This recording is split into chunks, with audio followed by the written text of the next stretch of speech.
Hi friends, मेरे YouTube channel में आपका स्वागत है। आज हम जानेंगे आरएसआई क्या है, इसे हम ऑप्शन ट्रेडिंग में कैसे यूज कर सकते हैं। आरएसआई का फुल फॉर्म है relative strength index. RSI index chart का ट्रेंड समझने में काम आता है।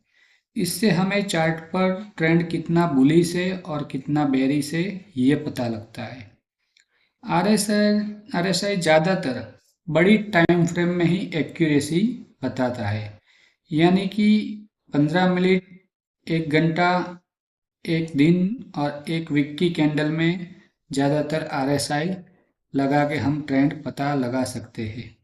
आगे हम चार्ट पर समझते हैं आरएसआई की सेटिंग।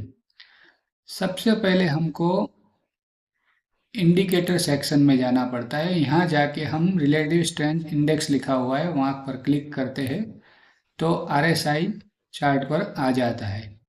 अब आरएसआई की सेटिंग क्या होती है वो समझ लेते हैं। तो यहाँ हम आरएसआई में सेटिंग में जाते हैं। वहाँ पर अपर लिमिट जो रहती है, यानी कि ये जो ऊपर की लाइन वो 70 की होती है और लोअर लिमिट जो होती है वो 30 की रहती है और जो सेंटर लाइन रहती है वो 50 की रहती है। अब हम चार्ट पर समझते हैं कि आरएसआई कैसे काम करता है। चार्ट पर जब भी अगर 70 के आसपास लाइन जाती है आरएसआई में, तो वहां पर ओवर बाइंग हो चुकी है, ये समझ में आता है। यानी कि यहाँ पर हद से ज़्यादा बाइंग हो चुकी है। अब यहाँ से ट्रेंड रिवर्स हो सकता है। जैसे कि आप चार्ट पर देख रहे हो, चार्ट आरएसआई में जैसे कि ऊपर आया और 70 के पास आके वापिस चार्ट नीचे की तरफ आने लगा। यानी कि यहाँ पर चार्ट जब 70 के पास आता है तब ओवर बाइंग हो चुकी ऐसा माना जाता है। और जब चार्ट 30 के पास आता है, यानी नीचे की लेवल पे जो 13 की लाइन है, 13 के आसपास अगर चार्ट आता है तो वहाँ ओवर सेलिंग हो चुकी है ऐसा माना जाता है। अब यहाँ से बाइंग आ सकती है वो समझा जाता है।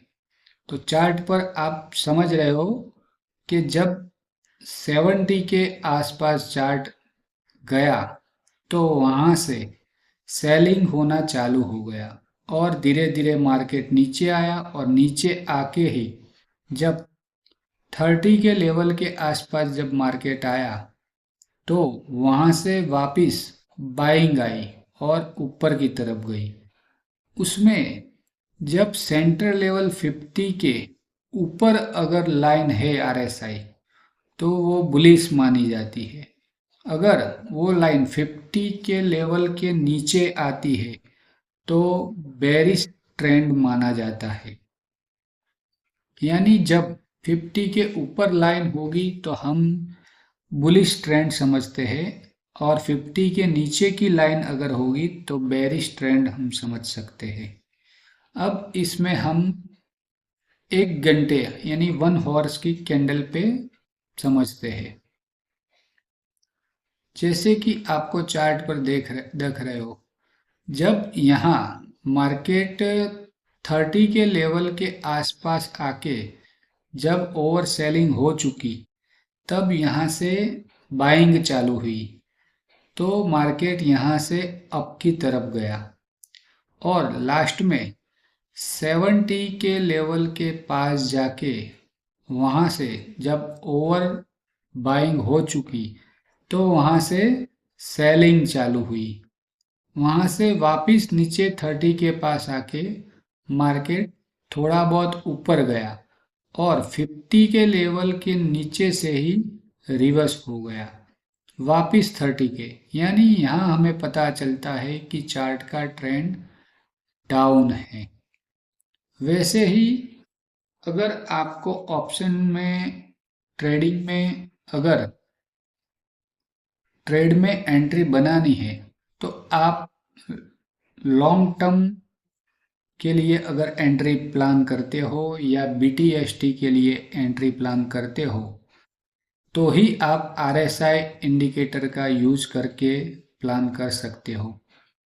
स्कैल्पिंग में या इंट्राडे में RSI इतना काम नहीं आता है दोस्तों।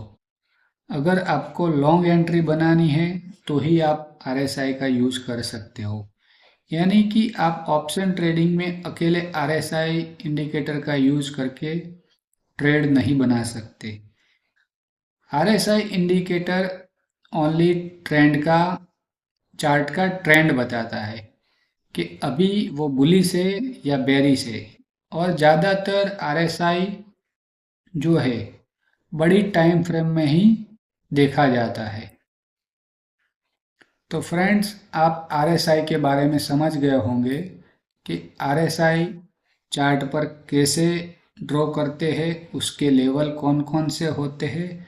उसमें अप लेवल जो रहता है वो 70 का रहता है और जो लो लेवल रहता है वो 30 का रहता है। फ्रेंड्स, अगर आपको ये वीडियो पसंद आई हो तो वीडियो को लाइक, शेयर एंड सब्सक्राइब कर दीजिएगा। मिलते हैं नेक्स्ट वीडियो में।